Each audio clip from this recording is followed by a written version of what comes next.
सुमित ने शहर की भीड़भाड़ से दूर पहाड़ों के बीच एक पुराना बंगला खरीदा, दत्ता विला।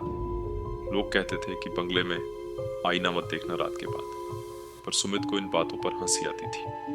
पहली रात उसने अपने कमरे में दीवार पर टंगा एक पुराना आईना देखा, धूल से भरा, लेकिन उसमें कुछ अजीब सी चमक थी।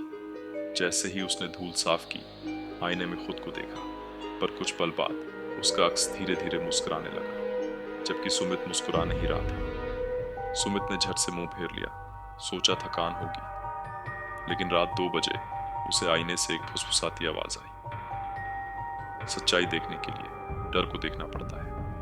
अगली सुबह सुमित ने गांव के एक बुजुर्ग से पूछा।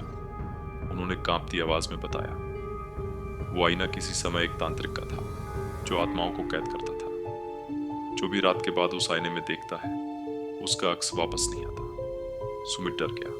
रात को उसने आईने पर कपड़ा डाल दिया, पर जैसे ही लाइट बंद हुई, उस कपड़े के पीछे से फिर वही फुसफुसाहट आने लगी। अब की बार आवाज साफ थी, तेरा चेहरा अब मेरा है। सुमित दौड़ा, आईना हटाया और देखा कि उसका अक्स अब उसे ही घूर रहा था, लेकिन वो मुस्कुरा नहीं रहा, वो खून से रो रहा था। सुमित ने आईना तोड़ने की कोशिश की, लेकिन आईना टूटा नहीं, बल्कि उसके अंदर से एक हाथ बाहर आया और सुमित को पकड़कर अंदर खींचने लगा।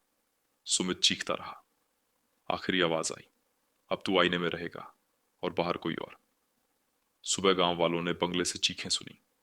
जब दरवाजा खोला गया, सुमित कमरे में शांत खड़ा था, मुस्कुराते हुए। लेकिन जब उन्होंने आईने में देखा, वहां कोई अक्स नहीं था। बस एक लाइन उभर कर आई, जो देखेगा वो अंदर जाएगा।